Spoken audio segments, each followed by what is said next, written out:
Are you guys having trouble with this popping up on your screen? Well, I have a solution for you. Stay tuned.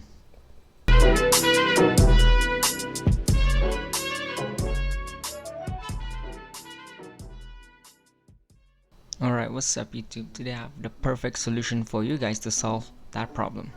So first what you want to do is you want to search for Task Manager. What you will see is this will pops up and you click on it.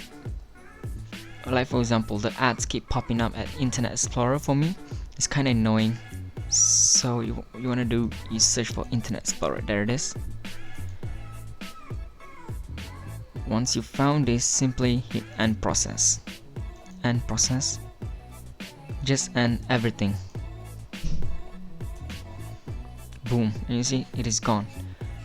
But I suggest you guys to not remove this window task manager, because once you delete this window task manager, the ad will pops up again, so just leave it be. And I hope that solved your problem. Thank you so much for watching, and I'll see you guys next time.